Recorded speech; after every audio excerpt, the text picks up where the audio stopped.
Blackhorse Regiment, the 11th Armored Cavalry Regiment, brought a new look to Vietnam.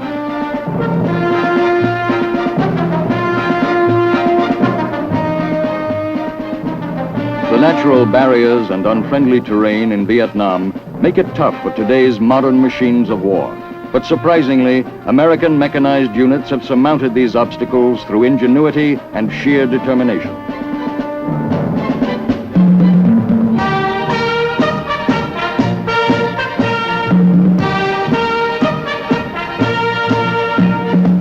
And it takes determination, especially when you can't see what's ahead, even 10 feet away. A jungle might seem like a strange place for armored vehicles that can cover hundreds of miles per day in open country.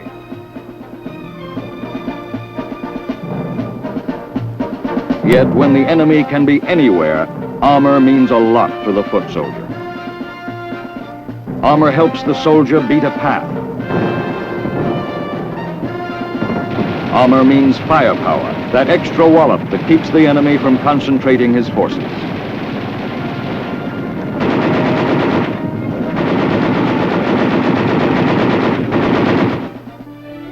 Today's mechanized cavalry means mobility and speed, a prime requirement of modern warfare.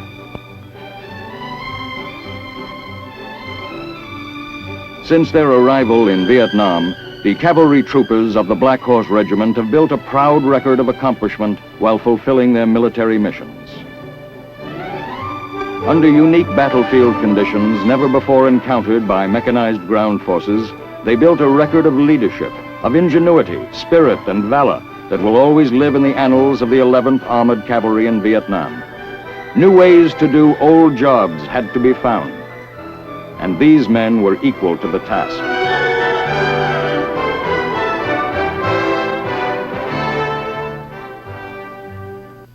The 3rd Corps area where the regiment was assigned contains the capital of South Vietnam, Saigon, important cities such as Binh Hoa and the Rice Bowl provinces. It also included strategic areas such as the Elephant's Ear and the trackless jungles of the Cambodian border.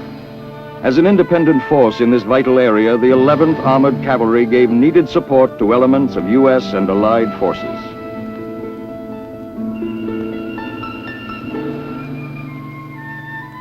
Immediately after arrival at the port of Vung Tau in September 1966, the regiment moved to the important headquarters base of Long Binh for staging.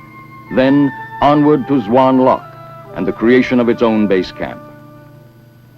The regiment was welcomed by General Creighton Abrams, later commander of all U.S. forces in Vietnam. He discussed equipment and organization with Colonel Cobb, the regiment's first commander in Vietnam. At the conclusion of his welcoming visit, General Abrams was impressed with this vital new fighting team. The familiar armored personnel carriers had been beefed up for the counterinsurgency mission in Vietnam. Each vehicle was fitted with 2 additional machine guns, and modification of armor gave crewmen greater protection.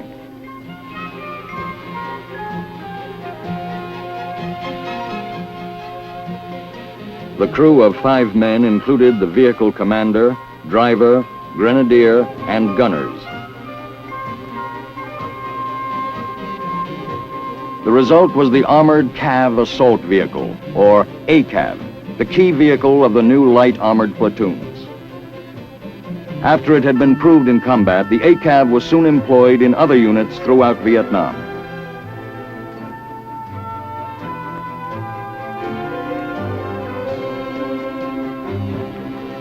Heavier armor, typified by the M48 tank, provided each squadron with a big punch.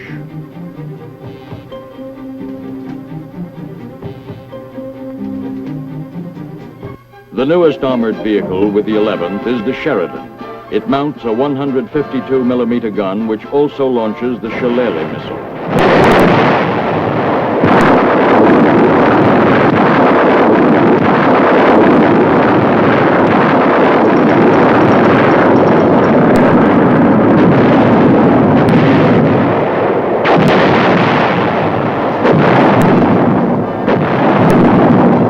Self-propelled artillery was also part of the squadrons and was assigned to individual units in whatever mix the commander required.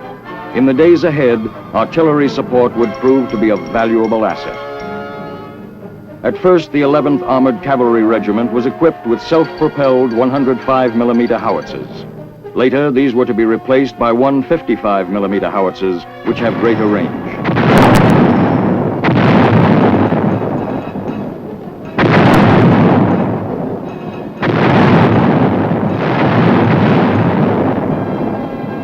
The regiment became a completely mobile reconnaissance and striking force. They became the only freewheeling armored unit of its kind in combat in Vietnam.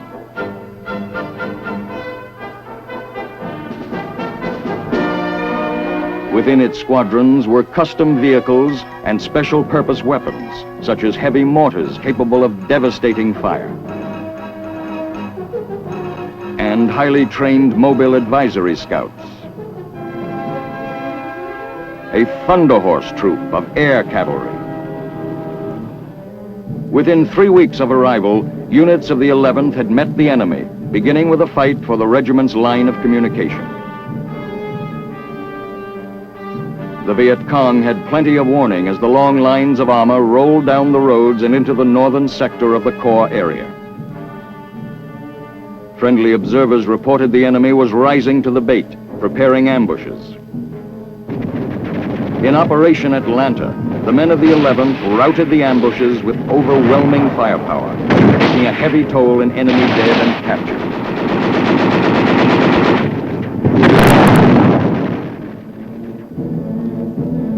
Many of the enemy's weapons were seized. Best of all, the Viet Cong learned respect for the regiment at the outset.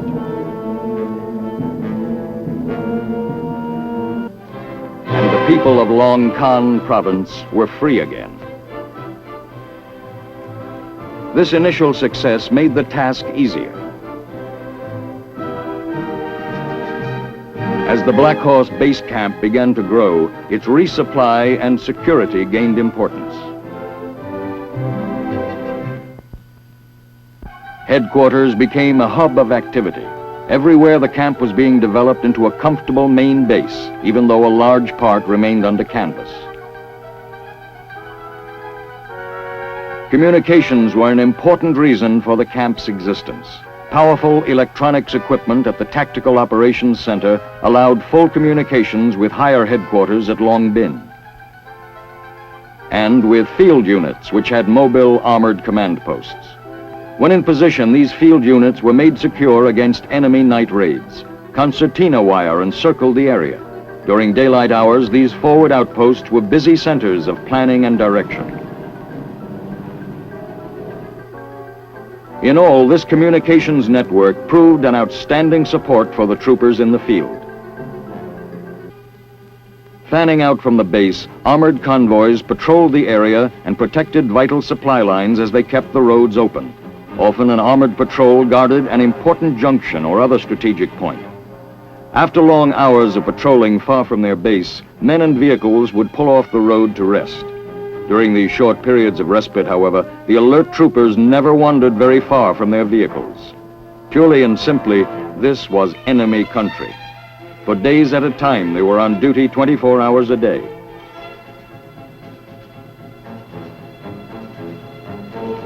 But they never dropped their guard, and it was mighty hard for Charlie to disturb the peace. In January 1967, Operation Cedar Falls swept the Iron Triangle area northwest of Saigon, a long-time enemy hideout. The 11th Armored Cavalry acted as a pushing force, beating the bushes for the enemy, driving them into a waiting blocking force composed of main U.S. and Allied forces. It was a tough, dangerous job, much of it in country where a man could not see the front of his vehicle from the driver's seat. Mile by mile, the men of the Blackhorse Regiment helped flush the VC out of their tunnels. They found everything and anything which the enemy could use to carry out his mission.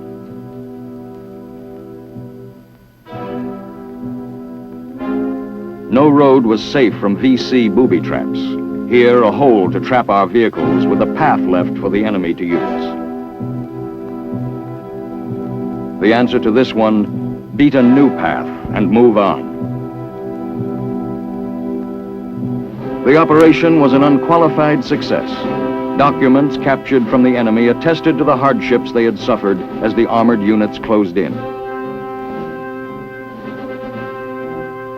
Then came the Rice Bowl country. In the Vodat region, the men of the Black Horse helped keep the fields and the roads free, so the crop would be safe from seizure by the Viet Cong. Also, the presence of armored units kept the peace and kept the enemy from intimidating the villages.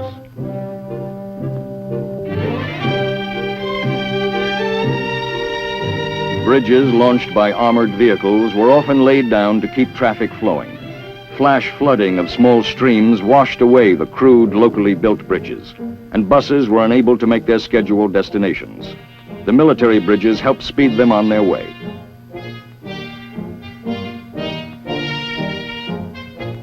The prime purpose of road and highway upkeep, however, was to keep the region open for the fluent movement of military convoys.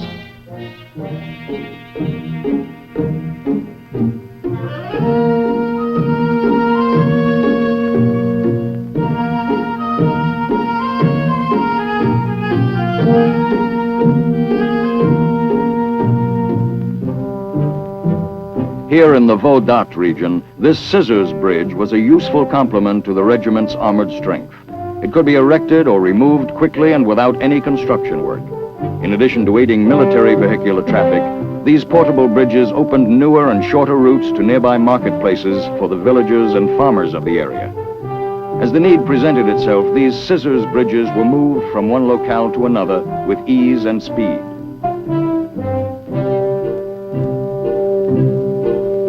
In the province of Tai Ninh, along the Cambodian border in the country called the Elephant's Ear, units of the 11th penetrated into terrain previously considered too rough for vehicles. Once again, the men of the 11th Armored Cavalry beat the jungle, pressing forward regardless of terrain. There, in the dense rainforests, they went after the enemy's hiding places.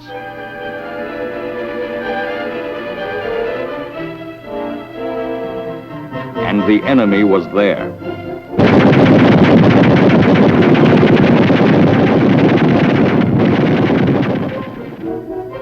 Once again, the assigned mission was accomplished.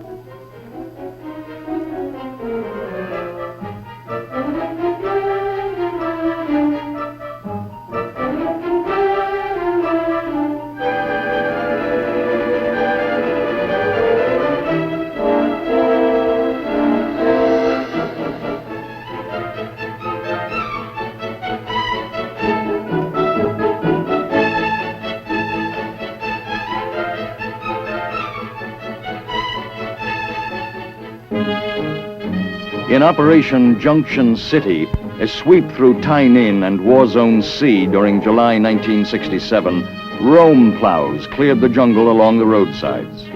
Military convoys and the South Vietnamese people could use the roads in greater safety. From the air, it was now possible to spot any Viet Cong activity near these vital roadways. Tanks were used to keep the roads open at strategic points, firing to keep the enemy off balance.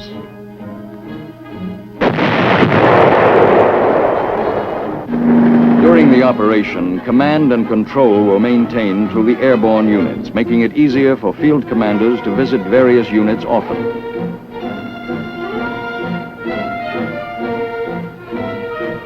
The air cavalry troop of the regiment, known as Thunder Horse, had its own helicopter gunships and transports. Forward air controllers performed effective liaison between the Air Force and our armored units. By August 1967, Black Horse Base Camp was well established and offered the returning troopers many of the comforts of home.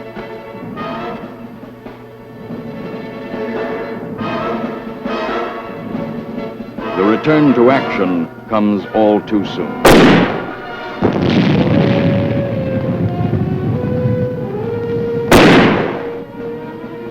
with the almost unbelievable complication of trying to fight a war in which both friends and enemies might be found in the same general area, extreme accuracy is a must when firing heavy weapons.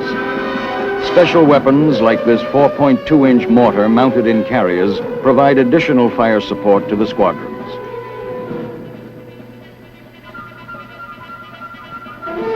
Fire! But it isn't all fighting. Men of the 11th Cav worked closely with soldiers of the South Vietnamese Army to help train local cadre in self-defense. The maintenance and use of field communications equipment was one of the primary training courses.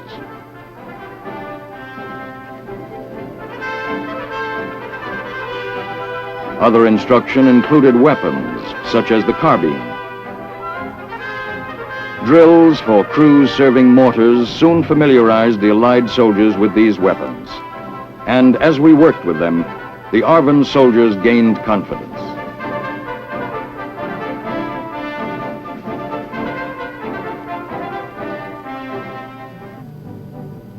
It was now late fall of 1967. As the war continued and operations expanded, the safety of convoys became a continuing responsibility. A young security officer of the 3rd Squadron makes sure his men understand their orders and special road instructions. Then the long haul over dirt roads begins. Enemy hijackers waiting to seize this valuable convoy of supplies will call it off when they see the armored units. The Medical Civilian Assistance Program was also guarded against surprise by the 11th Cav, while hundreds of people who had no other medical care were treated. Here, the doctors and medical staff were enabled to care for young and old alike without fear of being interrupted in their work.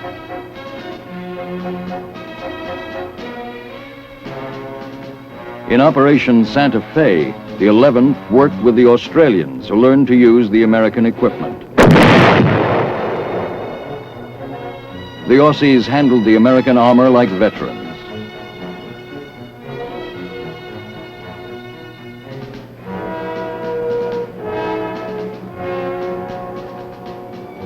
During Operation Santa Fe in Xuan Loc province, the Aussies conducted a large sweeping operation, driving the enemy forces into the waiting trap set up by the armored units of the Blackhorse Regiment.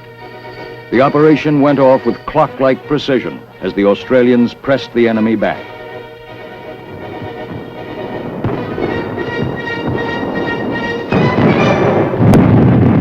Armored flamethrowers were used to clear tree lines and suspected enemy positions.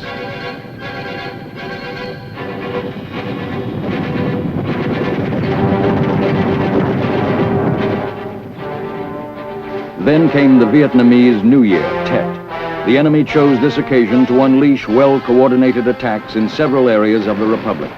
Everywhere, the Viet Cong were met with counterattacks.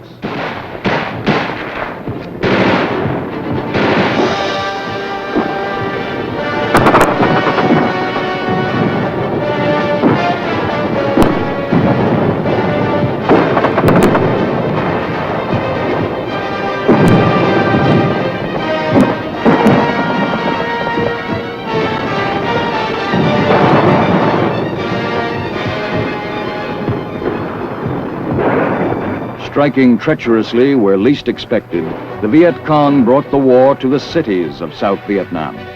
Gunfire roared in the streets and panic spread throughout the population.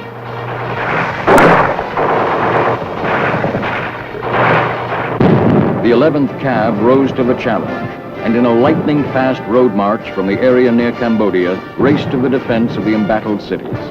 There they supported the Arvin troops, cutting off enemy escape routes. The city of Bin Hoa was secured by the armored assault of the 3rd Squadron, in which the enemy was routed in house-to-house fighting. The 11th was also sent to the defense of the capital, Saigon. Large areas of the capital's residential section had been laid to waste by concentrated Viet Cong rocket attacks and mortar bombardment. The people, displaced, wandered aimlessly through the district. In the midst of all this, the fighting continued as military police patrolled the city.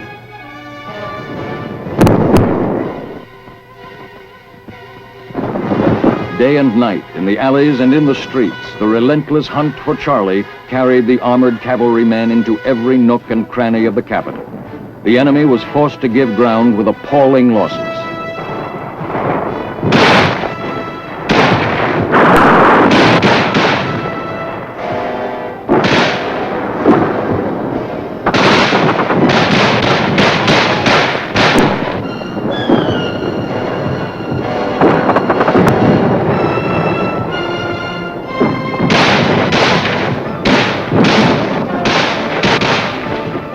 The Arvin forces distinguished themselves during the Tet campaign, acting aggressively to free their cities.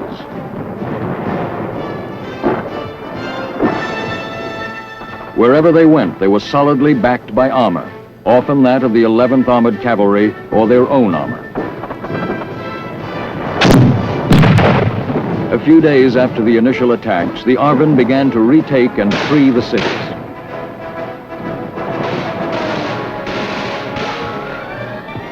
Soon it became evident that communications had been secured. The bridges remained open. Once again, traffic began to flow with armored vehicles everywhere.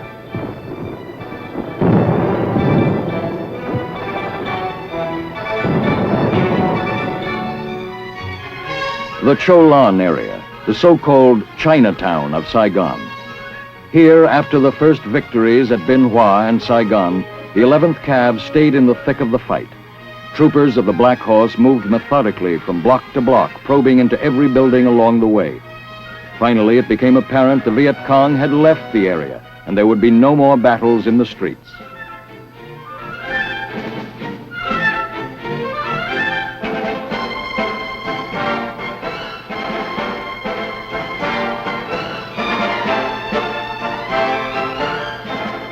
As the cities were pacified and the people could begin to pick up the blasted pieces of their lives, the Valorous Unit Award was granted to the 11th Armored Cavalry Regiment by the Secretary of the Army. In part, it said, "The 11th Armored Cavalry Regiment was a major factor in eliminating the enemy threat. The men of the regiment displayed extraordinary heroism and devotion to duty, which are in keeping with the highest traditions of the military service." And so the tide of Tet was quickly turned from threat to opportunity as the Allied forces launched crushing blows against the enemy in the 3rd Corps area. Wherever Viet Cong underground fortifications were discovered, they were blown sky high.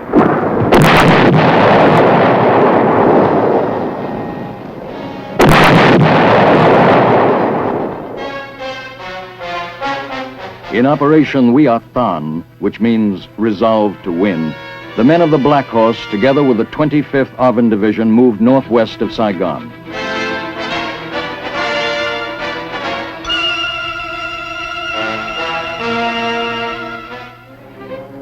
The Arvin troops, with confidence, went in after the enemy. Here the tanks and ACAVs maneuvered like cavalry and did so for 41 straight days, supporting the Arvin troops wherever they went.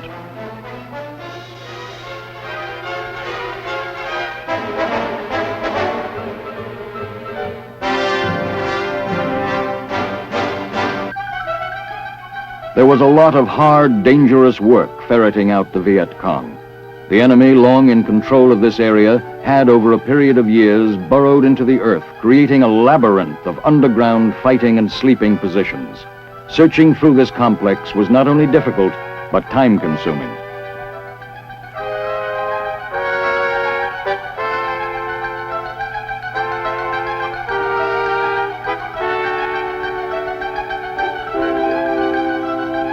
In every way, the Black Horse Regiment had earned its spurs. By early spring 1968, the Black Horse insignia, granted under fire in Vietnam, became a symbol of valor. Searching for communist mines was an unpleasant task.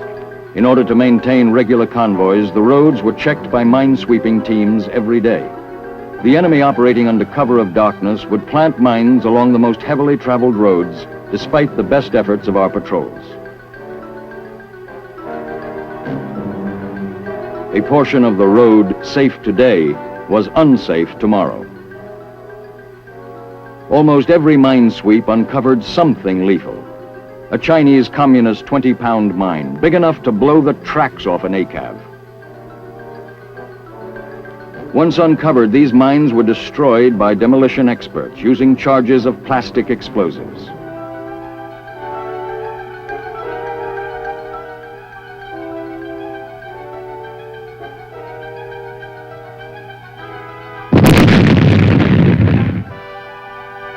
For these men, this is the daily war, the no-headline war of nerve-wracking uncertainty, of constant plodding and searching where every footstep may lead to injury or death. This is modern mine warfare, brought to new dimensions by a cunning enemy.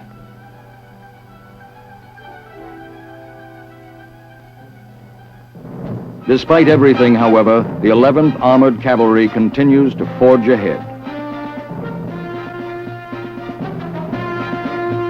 In a land where even the earth itself fights against men and machines, the vast logistics of maintenance and repair keep them rolling.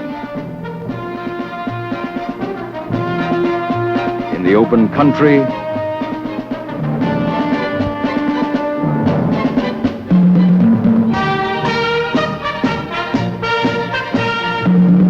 through the jungles,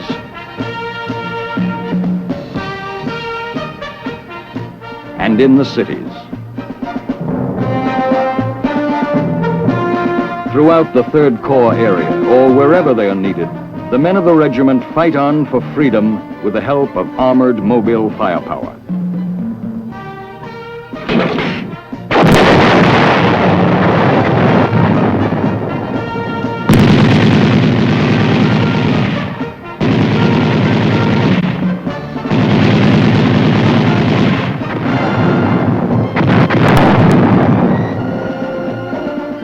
These are the men who proudly wear the insignia of the 11th Armored Cavalry Regiment in Vietnam.